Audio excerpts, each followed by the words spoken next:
ओम नमोर्यंताणं नमो सिद्धाणं नमो आर्याणं नमो वज्रायणं नमो लोये सव्वसाहुणं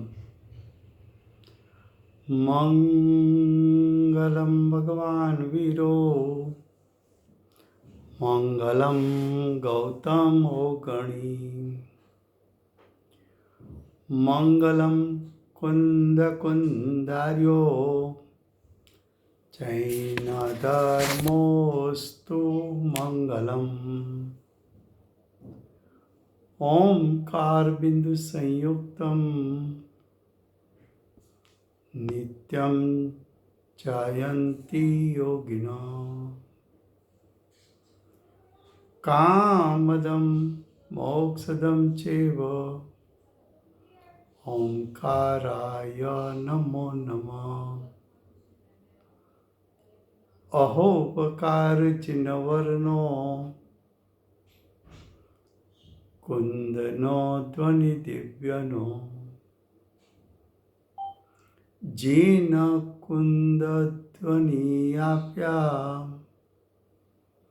अहो आगुरुकाननो तुझ ज्ञान ध्यान नो रंग अमयादर्श रहो ओ शिव पद तक तुझ संग माता हाथ ग्रहो।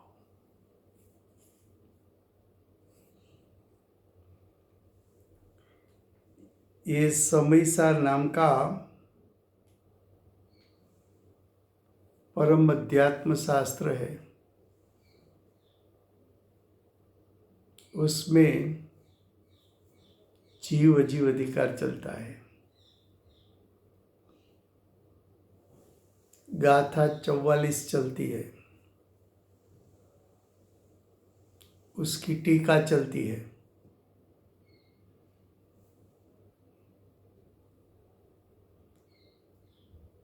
गाथा के एडिंग में कहा था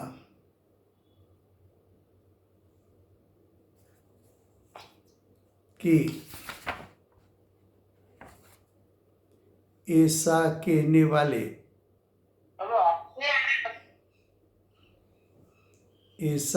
वाले उसका अर्थ है अजीव को जीव कहने वाले।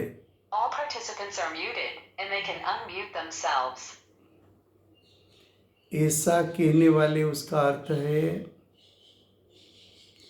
अजीव को जीव कहने वाले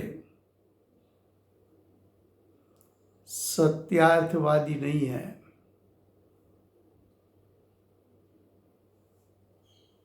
तो उसमें 6 बोल चल चुके हैं टीका में। अब 7वां बोल, श्रीखंड की माफिक।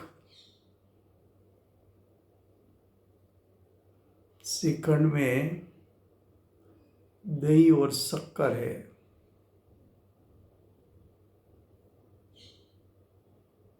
वो एक दूसरे से ऐसा मिले जुले हैं कि एक दूसरे को भिन्न करना मुश्किल है। दही और शक्कर एक दूसरे के साथ उभय बंध को प्राप्त है, एक दूसरे के साथ जुड़े हुए हैं, लेकिन ये जुड़ा हुआ संयोग संबंध है, तादात्म्य सिद्ध संबंध नहीं है।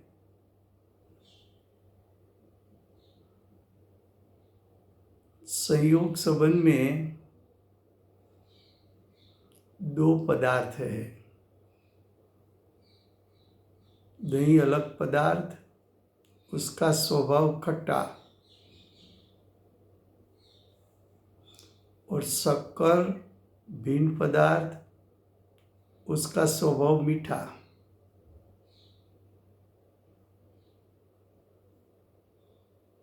लेकिन दोनों एक क्षेत्रावकाश संबंध में आकर एक दूसरे में ऐसी योग्यता है कि उभय बंध को प्राप्त हो सके।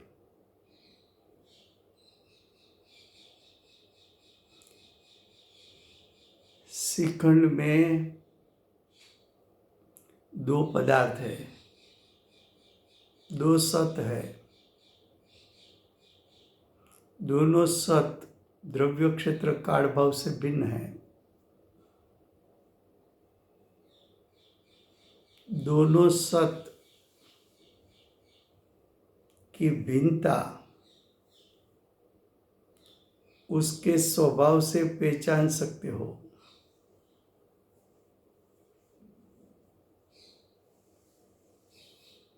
लेकिन दोनों में ऐसी योग्यता है एक दूसरे के साथ उभय बंध को प्राप्त कर सके। जब उभय बंध में है तो इतना निकट का संबंध है कि किसी अज्ञानी को ऐसा लगे कि शिखंड एक पदार्थ है।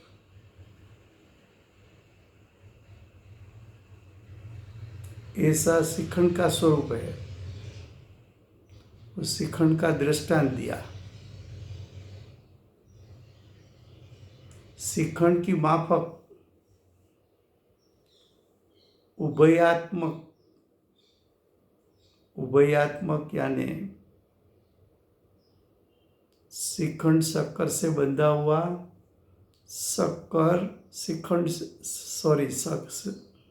शिखंड में दही शक्कर से बंधा हुआ और शक्कर दही से बंधा हुआ, ऐसा परस्पर संबंध हो उसको उभय कहने में आता है। दोनों पक्ष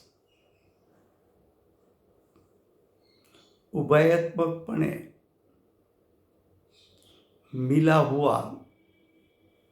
मिला हुआ संयोग संबंध बताता है। कौन सा संबंध बताता है? संयोग संबंध।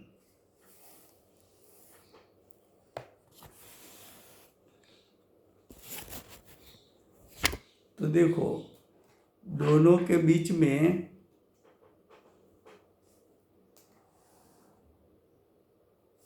संयोग संबंध है।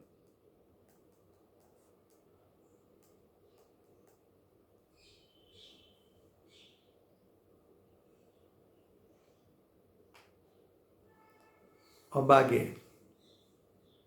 पहले दृष्टांत दिया आप सिद्धांत में। दृष्टांत में दो पदार्थ बताया, दही और शक्कर। सिद्धांत में आत्मा और कर्म। तो उभयात्मक ने मिला हुआ आत्मा और कर्म दोनों मिला हुआ जीव नहीं है। अज्ञानी की मान्यता ऐसी है कि जैसा अज्ञानी शिखंड को एक पदार्थ मानता है, वास्तव में वहां पदार्थ तो दो है। उसी प्रकार आत्मा और कर्म, तो आत्मा एक द्रव्य है, कर्म दूसरा द्रव्य है। दोनों द्रव्य भिन्न भिन्न द्रव्य है। कैसा है? भिन्न भिन्न द्रव्य। दोनों का द्रव्यपना, क्षेत्रपना, कालपना और भावपना भिन्न भिन्न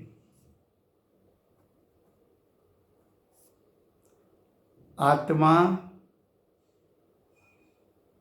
असंख्यात प्रदेशी एक द्रव्य, वो आत्मा पर चिटके हुए अनंत प्रकार के कर्म का स्कंध, आत्मा चेतन द्रव्य,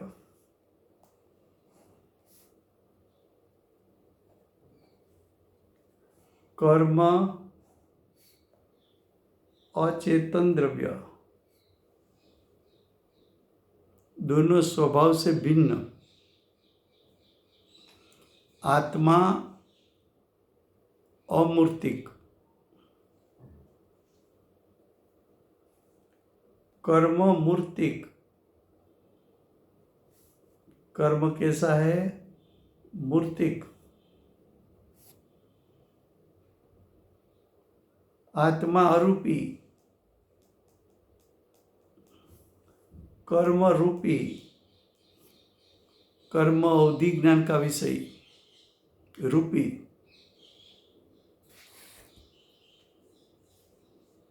कर्म का अर्थ है 8 प्रकार के द्रव्य कर्म।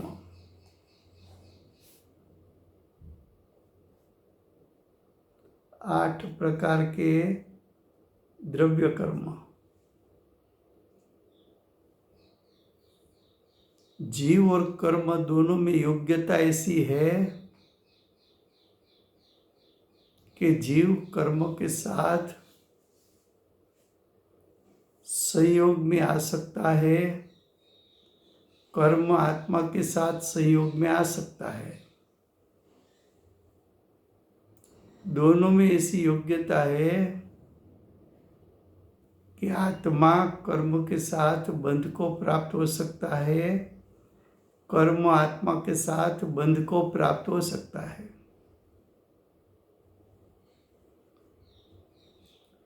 दोनों इतने निकटवर्ती है कि जब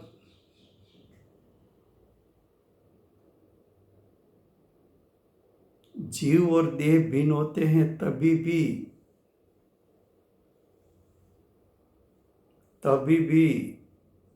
8 प्रकार के द्रव्य कर्म आत्मा के साथ, आत्मा दूसरी गति में जाता है, उसके साथ द्रव्य कर्म भी उभय बंध को प्राप्त रहकर उसके साथ जाते हैं।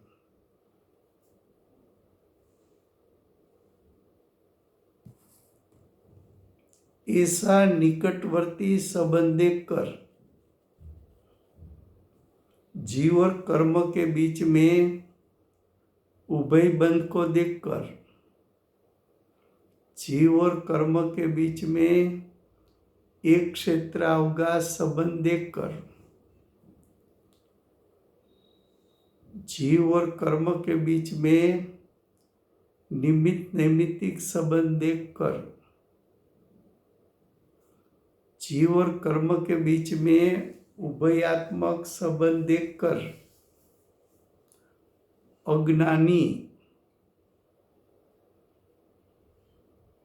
आत्मा और कर्म का उभय बंध को ही आत्मा मान लेता है। जैसे शिखंड एक पदार्थ माना,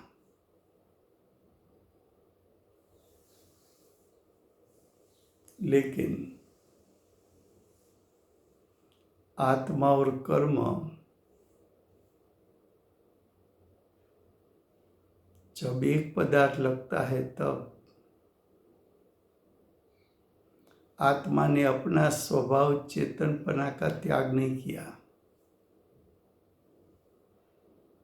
उस समय कर्म ने अपना स्वभाव अचेतन का त्याग नहीं किया। चेतन अचेतन एक दूसरे के साथ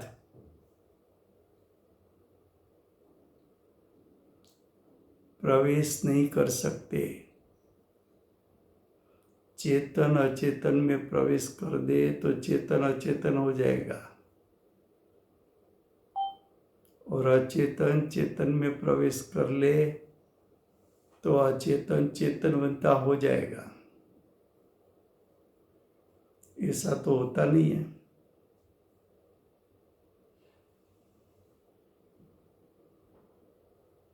आत्मा स्वभाव से अरूपी है, कर्म रूपी है। कर्म को अवधि ज्ञान जान सकता है। मुनि का अवधि ज्ञान कर्म को जान सकता है। मुनि राज अवधि ज्ञान के माध्यम से कर्म का स्वरूप को जानकर कर्म का वर्णन कर सकते हैं। तो अवधि ज्ञान का विषय तो रूपी पदार्थ है। अवधि ज्ञान अरूपी को विषय बना नहीं सकता। तो अवधि ज्ञान का विषय कर्म रूपी होना चाहिए। तो कर्म तो रूपी है।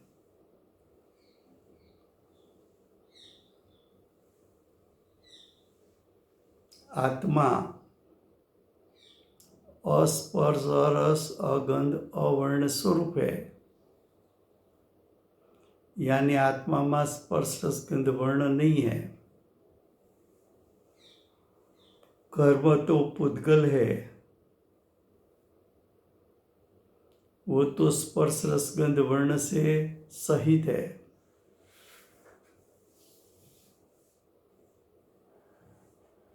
तो आत्मा और कर्म दो पदार्थ होने पर भी दोनों के उभय बंध को उभय बंध तब कहा जाता है कि दो पदार्थ हो। तो ऐसे दो पदार्थ उसको एक पदार्थ जीव के ना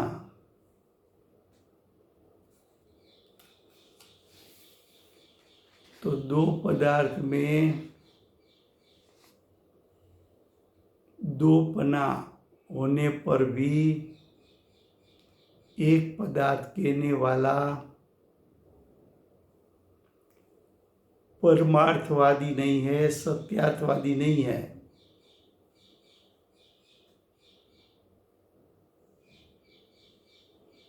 क्योंकि क्या लिखा है आगे? क्योंकि समस्तपने कर्मथी भिन्न, कर्मथी पृथक, भिन्न शब्द कह सकते हो, विभक्त शब्द कह सकते हो,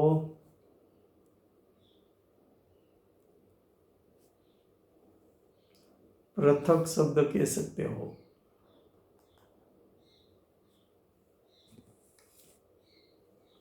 पृथक इसलिए कहा कि आत्मा कर्म के बीच में द्रव्य क्षेत्र काल भाव से भिन्नता है। जब आत्मा का मोक्ष होता है, सिद्ध पद को प्राप्त होते हैं, तब आत्मा और कर्म के बीच में जो उभय बंध था वो उभय बंध छूट जाता है। कर्म आत्मा के प्रदेश पर से गिर कर भिन्न हो जाते हैं।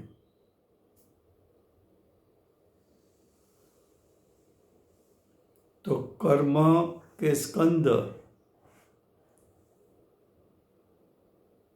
आत्मा के क्षेत्र के साथ जो उभय बंध था वो उभय बंध छूट गया,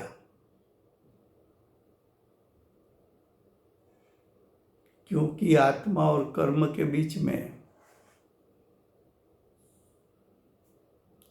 उभय बंध का संबंध है, एक क्षेत्र अवगा का संबंध है, निमित्त नैमित्तिक संबंध है, लेकिन तादात्म्य सिद्ध संबंध नहीं है। तादात्म्य सिद्ध संबंध किसको कहते हैं कि आत्मा और ज्ञान गुण तीन काल में कभी भी भिन्न नहीं हो सकते। स्वभाव और स्वभाववान ज्ञान स्वभाव है, आत्मा ज्ञायक स्वभाववान है। तो स्वभाव और स्वभाववान के बीच में तादात्म्य सिद्ध संबंध होने के कारण आत्मा में से ज्ञान गुण भिन्न यानी पृथक हो नहीं सकता। ऐसे संबंध को तादात्म्य सिद्ध संबंध कहते हैं। लेकिन आत्मा और कर्म के बीच में तादात्म्य सिद्ध संबंध नहीं है।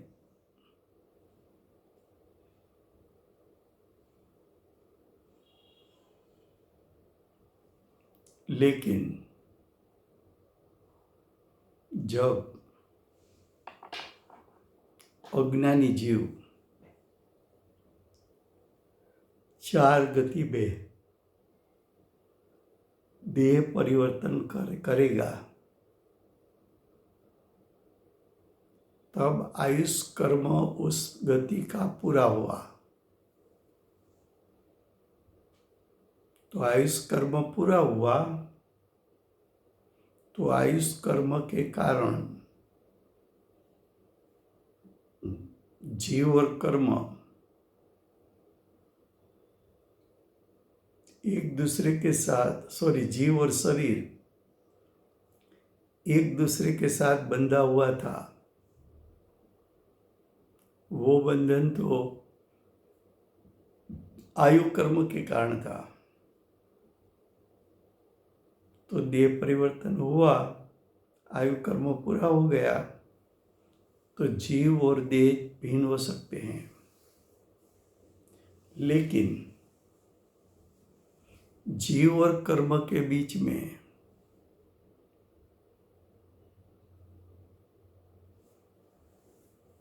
आत्मा के परिणाम का अनुभाग रस के कारण,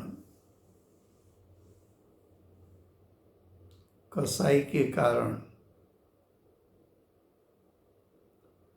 कर्म का बंधन आत्मा के साथ हुआ था। वो कसाई का अनुभाग रस जब तक नाश नहीं होता तब तक आत्मा और कर्म एक दूसरे से भिन्न नहीं हो सकते।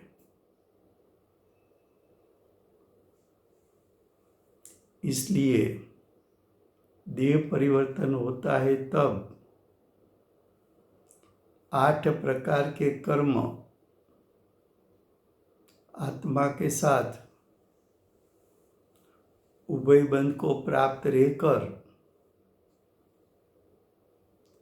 एक गति में से दूसरी गति में कर्म के साथ जीव दूसरी गति में जाएगा। ऐसा निकटवर्ती संबंध देखकर अज्ञानी अनादिकाल से आज तक कभी कर्म के संबंध बिना रहा नहीं। इसलिए अज्ञानी आत्मा और कर्म को एक जीव है ऐसा मानता है, लेकिन जिस प्रकार ज्ञानी ने भेदरूप श्रद्धान और ज्ञान किया, तब भेदरूप श्रद्धान और भेदरूप ज्ञान के काल में यानी अनुभूति के काल में आत्मा परद्रव्य से भिन्न है, आत्मा परद्रव्य के भावों से भिन्न है, आत्मा 10 प्रकार के संयोग वाला परिग्रह से भिन्न है, आत्मा शरीर से भिन्न है, आत्मा 8 प्रकार के द्रव्य कर्म से भिन्न है और आत्मा राग द्वेष से भिन्न है। तो आत्मा मोह राग द्वेष से भिन्न 8 प्रकार के द्रव्य कर्म से भिन्न, बद्ध 9 कर्म शरीर से भिन्न, अबद्ध 9 कर्म 10 प्रकार के परिग्रह से भिन्न, पर द्रव्यों से भिन्न और पर द्रव्य के भावों से भिन्न अनुभव में आया है। तो ऐसा जो चैतन्य स्वभाव रूप जीव कैसा है? चैतन्य स्वभाव वाला, ज्ञान दर्शनमयी स्वभाव वाला जीव वेदज्ञानियों के द्वारा स्वयं उपलब्धमान है यानी प्राप्त है। ज्ञानियों ने तो द्रव्य कर्म से भिन्न ऐसा चैतन्य स्वभावमयी आत्मा को दृष्टि में लिया, ज्ञान में लिया और उसमें रमणता की, तब चैतन्य स्वभावमयी मेरा आत्मा द्रव्य कर्म से भिन्न है ऐसा श्रद्धान किया, ऐसा अनुभव किया, ऐसा अनुभव उसको प्रत्यक्ष हुआ यानी वेदन में आया आत्मा।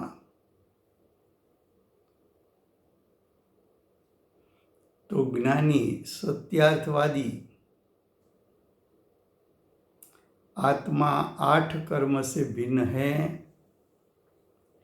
ऐसा अनुभव से कहते हैं। फिर से गुजराती में, આ સમયસાર નામનું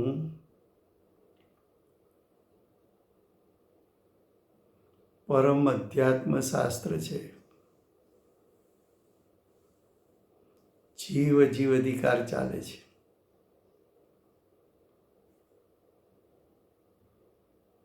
જીવ બંનેની ભિન્નતાનું જ્ઞાન અને શ્રદ્ધાન જ્ઞાનીને હોય છે, માટે સત્યાર્થવાદી છે। જ્યારે અજ્ઞાની જીવ અને કર્મને ભિન્ન શ્રદ્ધતો નથી, ભિન્ન જાણતો નથી, માટે અજ્ઞાનીનો જીવ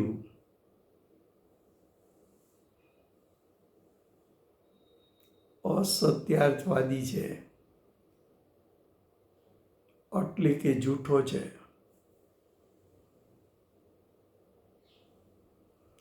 આચાર્ય ભગવાન ગાથા 44માં અજ્ઞાની જીવ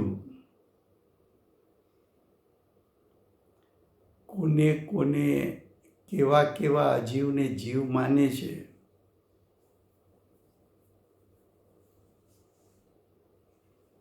એની સામે એટલે કે અજ્ઞાનીની સામે જ્ઞાની આત્માની અનુભૂતિના કાળમાં જે આત્મા શ્રદ્ધા જ્ઞાન અને અનુભવમાં આવ્યો એવા આત્માનું સત્યાર્થ સ્વરૂપ બતાવીને કોને આત્મા કેવો એટલે કે કોને જીવ કેવો એનું શ્રદ્ધાન અને જ્ઞાન કરાવે છે. 6 બોલ ચાલ્યા છે. 7મો બોલ આચાર્ય ભગવાન પ્રથમ દ્રષ્ટાંત આપે છે. શ્રીખંડની જેમ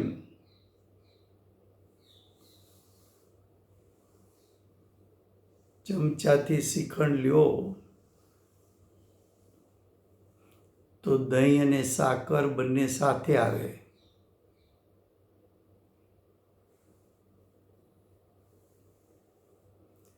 શ્રીખંડ બે પદાર્થ હોવા છતાં શ્રીખંડમાં દહીં અને સાકર બે પદાર્થ હોવા છતાં શ્રીખંડને એક પદાર્થ માનવો શ્રીખંડને એક પદાર્થ શ્રદ્ધવો એ તો અજ્ઞાની મિથ્યા દ્રષ્ટિ છે. શ્રીખંડમાં દહીં અને સાકર વચ્ચે નૈમિત્તિક સંબંધ નિકટનો છે.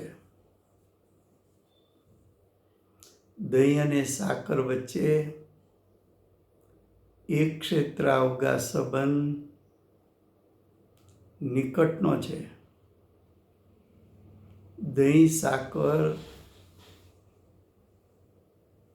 એકબીજા સાથે ઉભયબંધને પ્રાપ્ત હોવાથી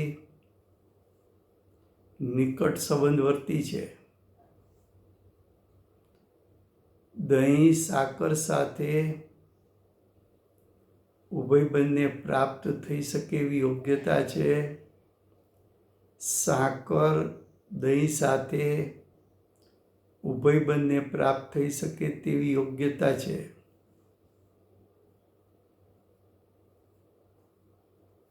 આવા નિકટવર્તી સંબંધને કારણે અજ્ઞાની જીવ શ્રીખંડને એક પદાર્થ માને છે. ખરેખર દહીંનો સ્વભાવ ખાટો, સાકરનો સ્વભાવ મીઠો.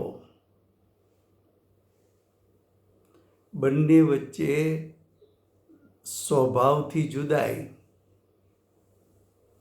શ્રીખંડ ખાતી વખતે પણ દહીં અને સાકરનો સ્વાદ એના લક્ષણ ઉપરથી પકડીને આ બંને ભિન્ન પદાર્થ છે એવું શ્રદ્ધાન અને જ્ઞાન કરી શકાતું હોવા છતાં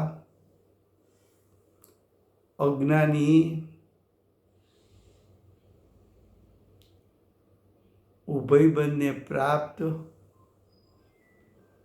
એવા શ્રીખંડને એક પદાર્થ માનતો હોવાથી એ સત્યાર્થવાદી નથી. એ સત્યાર્થવાદી નથી.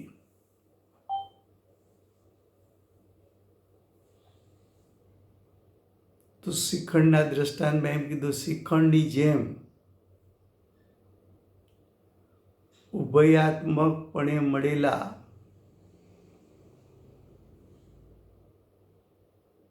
પેલા શ્રીખંડ દ્રષ્ટાંતની વાત કરી, હવે સિદ્ધાંતની વાત કરે છે. ઉભયાત્મકપણે મળેલા જે આત્મા અને કર્મ, આત્મા એક સ્વતંત્ર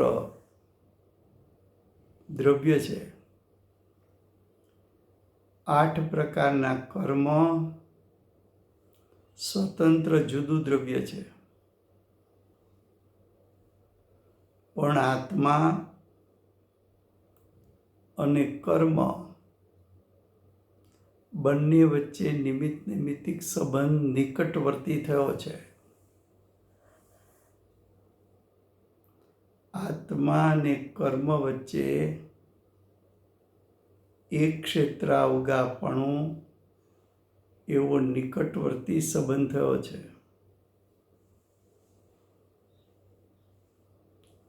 આત્મા અને કર્મ વચ્ચે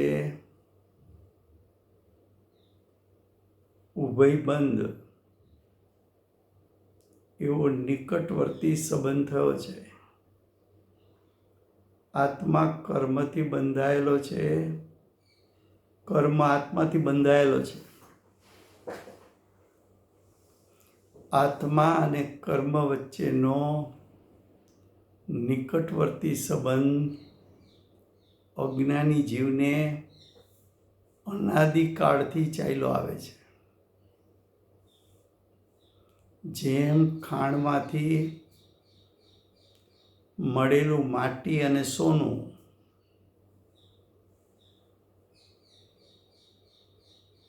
એ સંબંધ ખાણમાં અનાદિકાળથી હતો,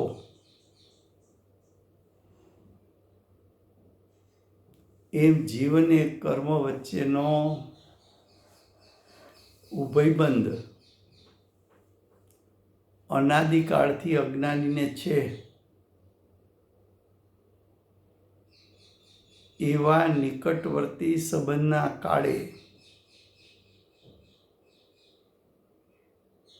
આત્મા અને કર્મ બે સત્તા હોવા છતાં, પૃથક પૃથક સત્તા હોવા છતાં, ભિન્ન ભિન્ન સ્વભાવી દ્રવ્ય હોવા છતાં, બંને વચ્ચે દ્રવ્ય ક્ષેત્ર કાળ ભાવથી ભિન્નતા હોવા છતાં, અજ્ઞાની જીવ અને કર્મને બંનેના ઉભયબંધને એક પદાર્થ માને છે, તે મિથ્યાત્વ છે.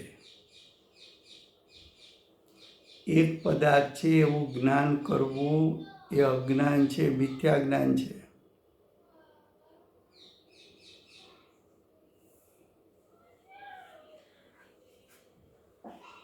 આત્મા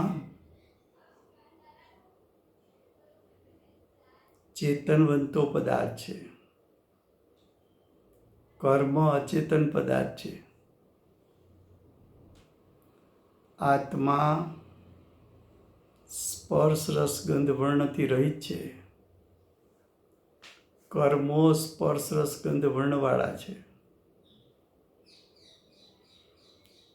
આત્મા અરૂપી છે, કર્મ રૂપી છે. આત્માનું ક્ષેત્ર ભિન્ન છે, કર્મનું ક્ષેત્ર ભિન્ન છે.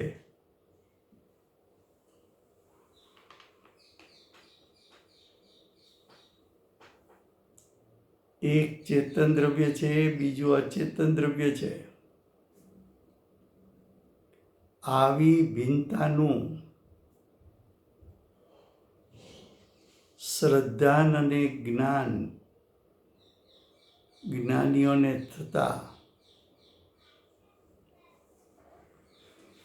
8 કર્મથી ભિન્ન ચૈતન્ય સ્વભાવરૂપ જીવ ભેદ જ્ઞાનીઓએ ઉપલભ્યમાન કર્યો છે, એટલે કે પ્રાપ્ત કર્યો છે. અનુભૂતિના કાળે કર્મથી ભિન્ન એવો આત્મા પ્રત્યક્ષ એટલે સાક્ષાત, અનુભવમાં એટલે અતિન્દ્રિય જ્ઞાન અતિન્દ્રિય સુખના વેદનમાં આવ્યો છે.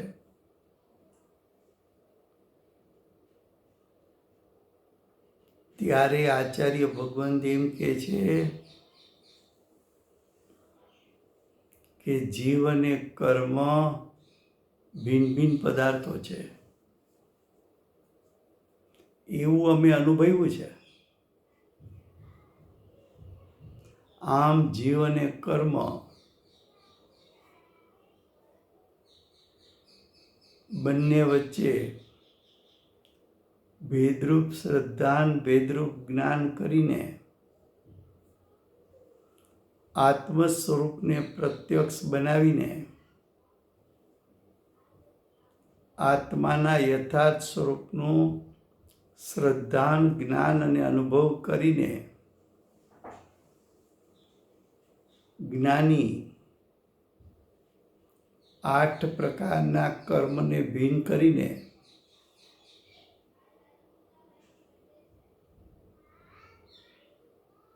ભેદરૂપ શ્રદ્ધાન અને જ્ઞાનનું સ્વરૂપ બતાવતી વખતે એમ કહે છે કે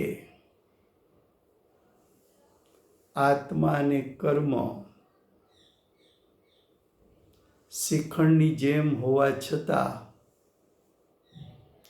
અમે બંનેના ભિન્ન સ્વરૂપનો જ્ઞાન અને શ્રદ્ધાન કર્યું છે, માટે અમે સત્યાર્થવાદી છીએ.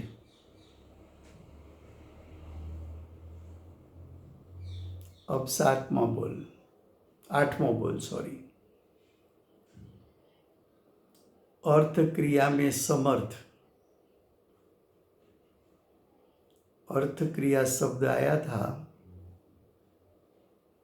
जब हमने 6 सामान्य गुण समझाए थे. अस्तित्व, वस्तुत्व, द्रव्यत्व, प्रमेयत्व, अगुरु लघुत्व और प्रदेशत्व. जो 6 सामान्य गुण हैं, वैसे सामान्य गुण तो अनंत है, लेकिन प्रयोजनभूत मुख्य 6 को किया गया. अर्थ क्रिया, वस्तुत्व गुण उसका परिणाम है.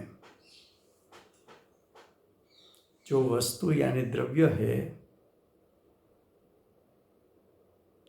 वो अपनी स्वभाव रूप क्रिया कर सकता है. जो वस्तु है, द्रव्य है, पदार्थ है, वो अपनी स्वभावगत क्रिया कर सकता है तीनों काल. स्वभावगत क्रिया करना उसको अर्थ क्रिया कहने में आता है. अर्थ क्रिया में समर्थ. जीव भी अर्थ क्रिया करने में समर्थ है. 8 प्रकार के कर्म भी पुद्गल द्रव्य है, वो भी अपनी अर्थ क्रिया करने में समर्थ है. तो अर्थ क्रिया में समर्थ ऐसा जो कर्म का संयोग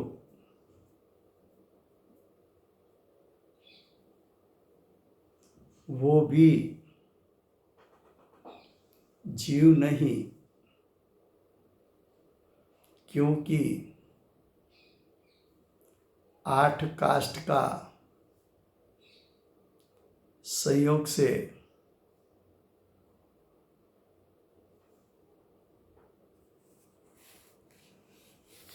यानी खटोला से भिन्न, खटोला में सूता हुआ पुरुष, उसकी माफिक क्या कहा?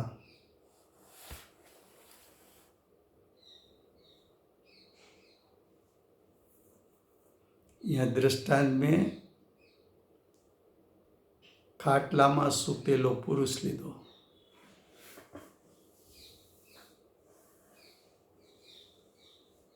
बेड पर सोता हुआ पुरुष यानी आत्मा. तो बेड भिन्न है, पुरुष भिन्न है.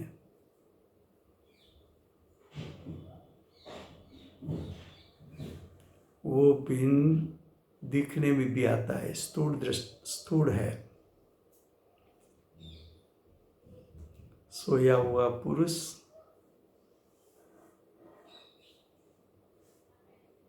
और खटोला दो भिन्न स्पष्ट दिखने में आता है.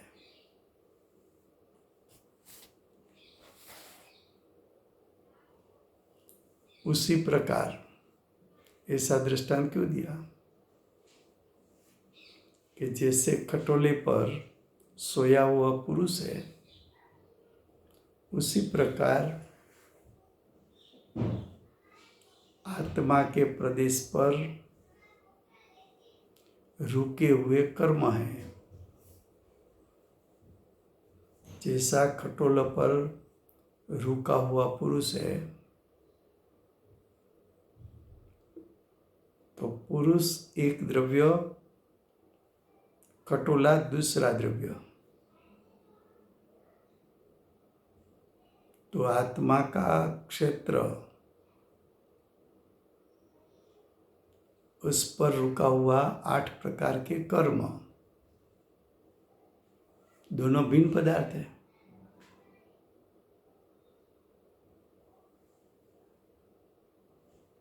तो ऐसे 8 प्रकार के कर्म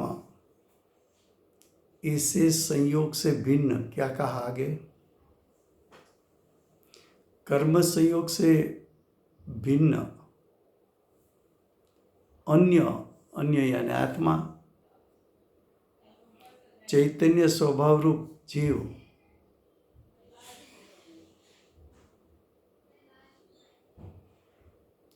कर्म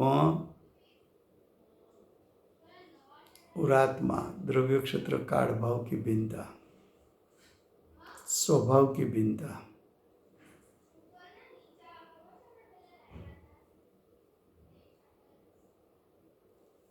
तो वेद ज्ञानियों ने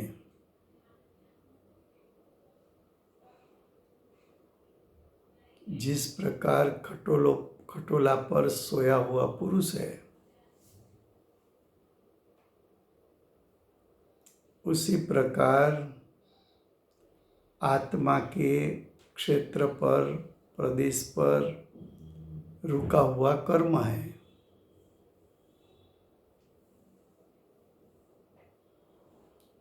तो ज्ञानी ने आत्मा का भी ज्ञान किया, कर्म का भी ज्ञान किया,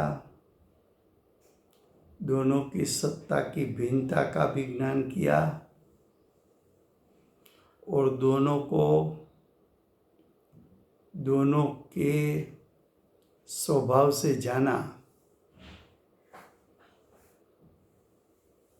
बाद में कर्म का लक्ष्य छोड़ दिया. प्रयोजनभूत आत्म स्वभाव का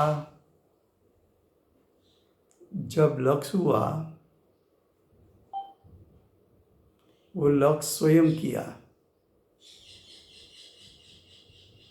तो जब आत्म स्वभाव पर लक्ष्य हुआ, उसी समय आत्मा उपलभ्यमान यानी प्राप्त हो गया, और उसी समय प्रत्यक्ष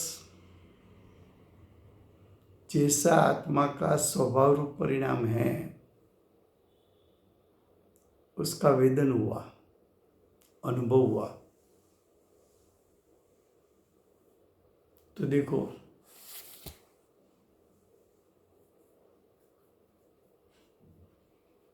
जीव और कर्म, पहले बात लिया था उभय बंध की, अब बात ली जीव और कर्म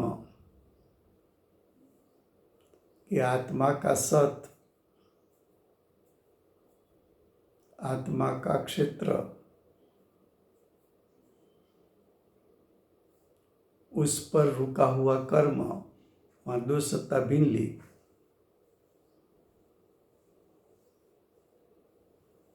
श्रीखंड में उभय बंध लिया था।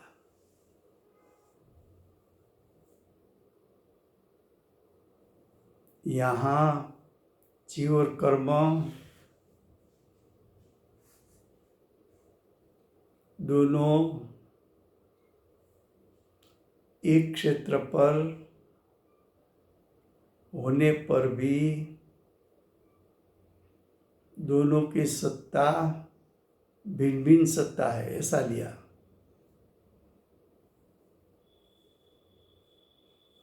तो ज्ञानी ने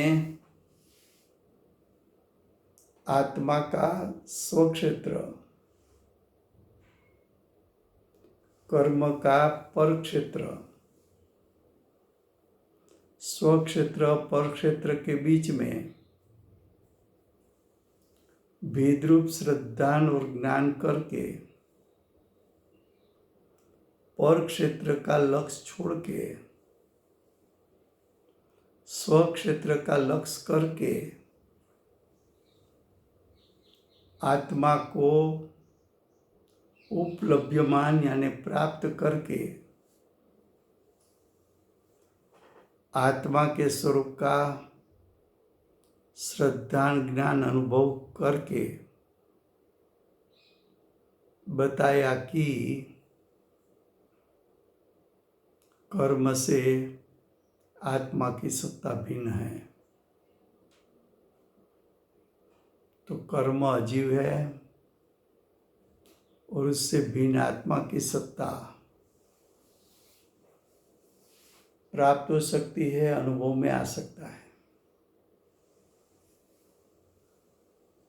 फिर से गुजराती में ટીકાનો 8મો બોલ, अर्थ क्रियाમાં समर्थ।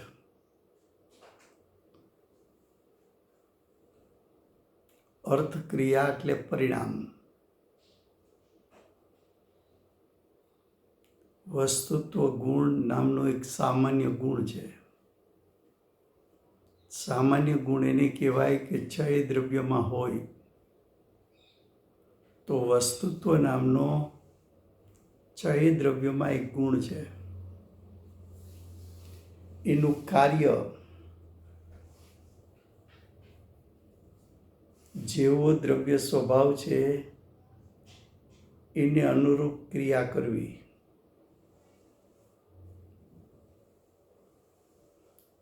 તો અર્થક્રિયામાં સમર્થ, અર્થક્રિયામાં સમર્થ તો છ દ્રવ્ય છે, પણ અત્યારે પ્રયોજનભૂત જીવ અને કર્મ બેની વાત લેવી છે। જીવ પણ અર્થક્રિયામાં સમર્થ છે, કર્મ પણ અર્થક્રિયામાં સમર્થ છે। બંને પોતપોતાના સ્વભાવરૂપ ક્રિયા કરી શકે છે।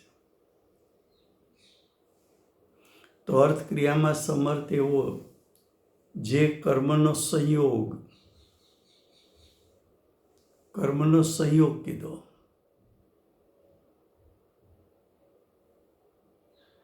સંયોગ એટલા માટે કીધો કે જીવ અને કર્મ એક ક્ષેત્રાવગા સંબંધમાં છે। એ સંયોગ, આ જે સંયોગ છે તે જીવ નથી, અજ્ઞાની એને જીવ માને છે। એ માન્યતા છોડાવી છે। એ માન્યતા છૂટે તો જીવ સમ્યક દર્શનને પ્રાપ્ત થાય. હવે એના માટે દ્રષ્ટાંત આપે છે. 8 કાષ્ઠના સંયોગથી, 8 લાકડાના સંયોગથી 4 પાયા અને 4 પાયાને જોડતા ઊભા આડા લાકડા, એને 8 કાષ્ઠ કહેવામાં આવ્યા. 8ની વાત કેમ લીધી? તો કે દ્રવ્ય કર્મ પણ 8 છે. 4 ઘાતી 4 અઘાતી.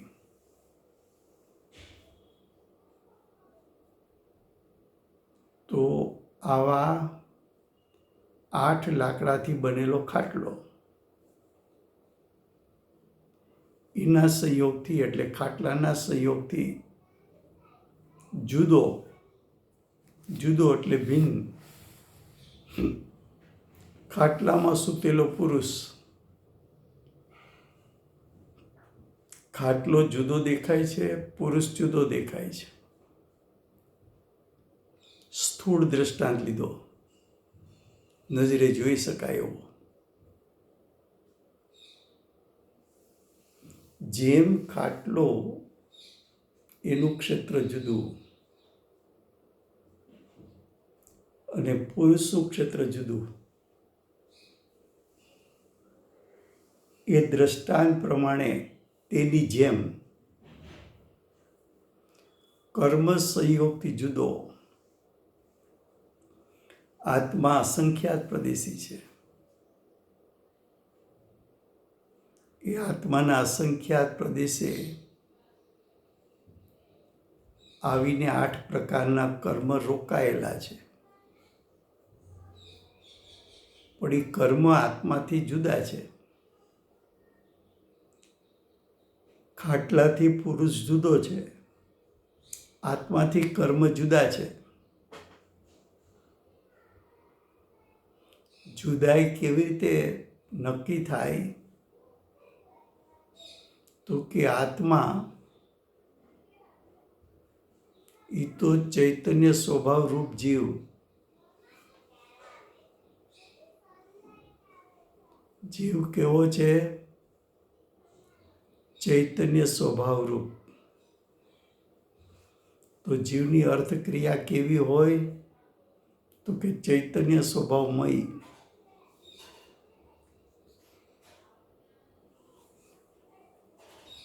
જ્ઞાનીએ તીક્ષ્ણ જ્ઞાન દ્વારા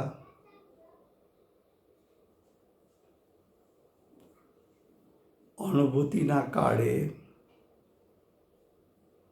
તીક્ષ્ણ ઉપયોગ દ્વારા જીવ અને દ્રવ્ય કર્મ 8 પ્રકારના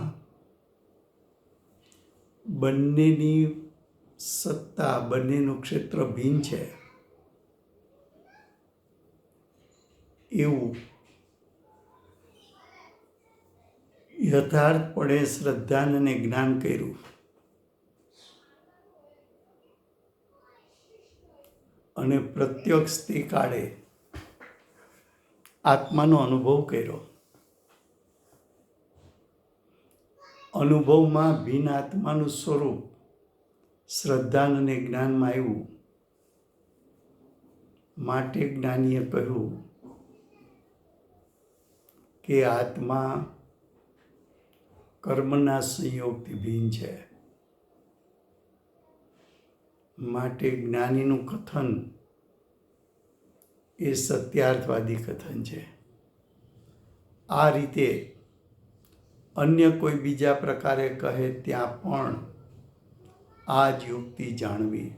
આ જ યુક્તિ જાણવી એટલે આત્માના અનુભવથી જાણશો તો આત્મા સિવાયનું બધું ભિન્નપણે જણાઈ આવશે. આમ આચાર્ય ભગવાન જીવ અજીવ વચ્ચે ભેદરૂપ શ્રદ્ધાન અને જ્ઞાન કરાવીને સમ્યક દર્શન જ્ઞાન ચારિત્ર પ્રગટ કરાવે છે. સમય થયો છે. Thank you very much, Rajuભાઈ.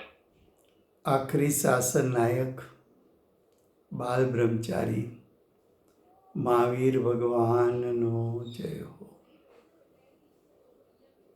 મહાવિદ્ય ક્ષેત્રે બિરાજતા વિશ્વવિરમાન તીર્થંકરમાં પ્રથમ તીર્થંકર ધર્મ ધુરંધર અનંત ચતુષ્ટયના ધારક દિવ્ય ધ્વનિના દાતાર સીમાને ધરનાર શ્રી સિમંદર ભગવાનનો જય હો. કડીકાળ સર્વજ્ઞ કેવળ જ્ઞાનની તળેટીમાં બેઠેલા પ્રમત અપ્રમત ગુણસ્થાનધારી ભગવત શ્રી કુંકુંદાચાર્ય દેવનો જય હો. વર્તમાન કાળે જીવ અજીવ વચ્ચે ભેદરૂપ શ્રદ્ધા અને જ્ઞાન કરાવનાર તીર્થના નાયક, તીર્થના સ્થાપક, તીર્થના પ્રવર્તક પરમ કૃપાળુ શ્રી સદગુરુદેવનો જય હો. પૂજ્ય ગુરુદેવનો તીર્થંકર તરીકે મહિમા બતાવનાર સ્વાનુભવયુક્ત જાતિસ્મરણ જ્ઞાનયુક્ત ધન્ય અવતાર પ્રસમમૂર્તિ ભગવતી માતનો જય હો.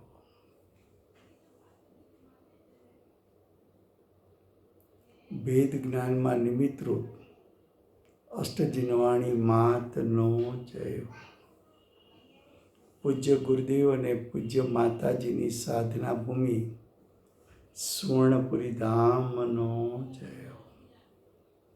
સુવર્ણપુરી ધામમાં પધારનાર જંબુદ્વીપસ્ય સર્વે જિનેન્દ્ર ભગવાનનો જય હો. 24 તીર્થંકર પૂર્વે મોક્ષ જનાર શ્રી બાહુબલી ભગવાનનો જય હો.